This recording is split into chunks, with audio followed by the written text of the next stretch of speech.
ఓ జ్ఞాపకార్థ కొట్టడానికి పిలిచారు నన్ను. నాకేమన్నా చచ్చిపోయిన కోటాలు కానీ జ్ఞాపకార్థ కోటాలు కానీ పెళ్ళిళ్ళు అంటే గొప్ప ఇంట్రెస్ట్. పెద్ద పెద్ద సభలు వదిలేసుకొని ఇచ్చిన డేట్ను రద్దు చేసుకొని మరి ఆ సావులకి భూస్థాపనలకి ఈ జ్ఞాపకానికి వెళ్ళిపోతున్నాను నేను అవకాశం దొరికితే. ఎందుకంటే ఇన్ని లక్షల రూపాయలు ఖర్చు పెట్టిన సభలకు రాని ప్రబుద్ధుడు అక్కడికి వస్తాడు. వాళ్ళ సచ్చినోడు మీద సానుభూతికి ఇంటి పేరు మీద పెళ్లి కనుక అక్కడ వస్తాడు. వాళ్ళకి ఏసై ప్రేమని చెప్పాలన్నది నా తాపత్రయం.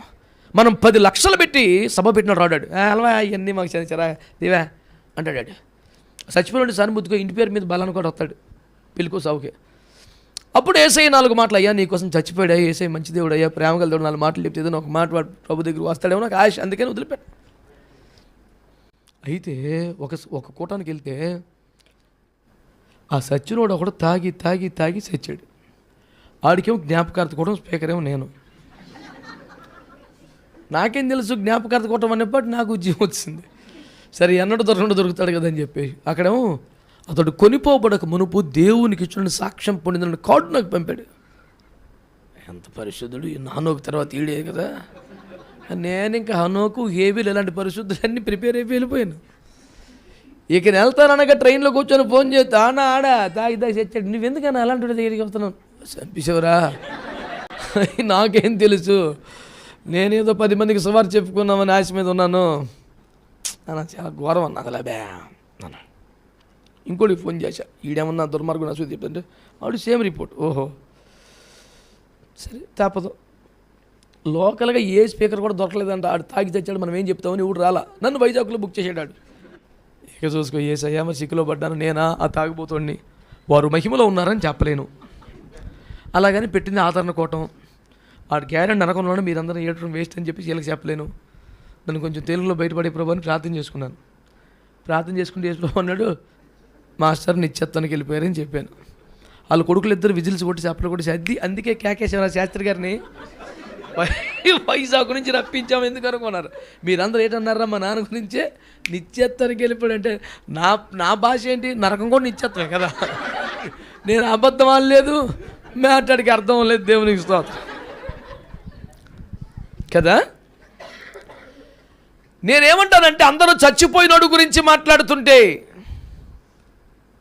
ఆ రోజు ప్రభువు నాకు ఇచ్చిన సందేశం ఏంటి తెలుసా, చనిపోయిన వాడి గురించి మీరు మాట్లాడుతున్నారు కదా, అసలు విషయం ఏమిటంటే చచ్చినోడు మీ గురించి ఏం మాట్లాడుతున్నాడో తెలుసా అన్నాను. ఏ కైసే బాత్ కర్రా అంటే ఈ మాస్టర్ గురించి నాకు తెలియదు కానీ బైబిల్లో ఒక సచ్చినోడు ఉన్నాడు, ఆడు బతుకున్న వాళ్ళ గురించి మాట్లాడుతున్నాడని ధనవంతుల లాజరు కథ తీసుకొని అబ్రహాంకి మనవి చేస్తున్నాడు కదా, ఏమని, అయ్యా లాజర్ని పంపించు, వాళ్ళు నరకానికి వెళ్ళిపోతారు, నాకు వాళ్ళ ఆత్మ చచ్చిపోయాక అలా అన్నదమ్ముల మీద ఆత్మల భారం వచ్చింది అడిగి. బతుకున్నంతకాలం ఒక్కడి మీద భారం లేదు అడిగి. ఆడు తిండి డబ్బు చచ్చిపోయాడు. అబ్రహాం గారు ఏమన్నారు, నీ జీవిత కాలం అంతా నీకు ఇష్టం, అది ఆడు బతుకు. ఏమంటే నా ఇష్టమయ్యా నువ్వెవడు మాట్లాడతాకి, ఆడు లైఫ్ అంతే, అసలు ఎవడికి లెక్క చేయడు. అలాంటి వాడు చచ్చిపోయిన తర్వాత ఆత్మల భారం వచ్చేసింది పాతాళంలో అడిగి. భూమి మీద నాకు 5 సహోదరులు కలరు, వారు నా వల్లే నరకన్నాడు, నాకు ఇష్టం లేదు, వాళ్ళందరూ కూడా మారు మనసు పొందాలి, ఎంత ఆత్మల భారం అని గోల పెడితే అప్పుడు అబ్రహాం గారు అన్నారు, భూమి మీద మోషే ఏలియాలు ఉన్నారా, అది చెప్తారులే, మా ఊళ్ళు కాదు, ఎంత మోషే చెప్పినా ఏలే చెప్పి నేనే రకం కాదు మా ఊళ్ళు, ఇక్కడి నుంచి ఎవడైనా వెళ్ళి చెప్తే తప్ప నమ్మరన్నాడు. నేను చెప్పిన స్టేట్మెంట్ అది. మీ గురించి ఆడు ఏం చెప్తాడు తెలుసా, వీళ్ళు మామూలు కాదు, వీళ్ళు దుర్మార్గులు, ఎంత గొప్ప దైవజనుడు చెప్పినా వీళ్ళు వాక్యం వినరు.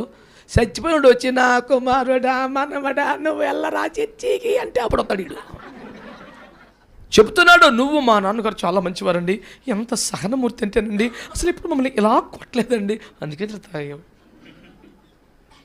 నువ్వు చచ్చిపోయినాడు గురించి అప్పుడు చచ్చినోడు నీ గురించి చెప్తాడు, మామూలు కాదండి, ఎంత పెద్ద దైవజనులు చెప్పిన వాక్యం వినరాళ్ళు దుర్మార్గులు అన్నాడు చెప్తున్నాడు అక్కడికి వెళ్ళి నీ మీద.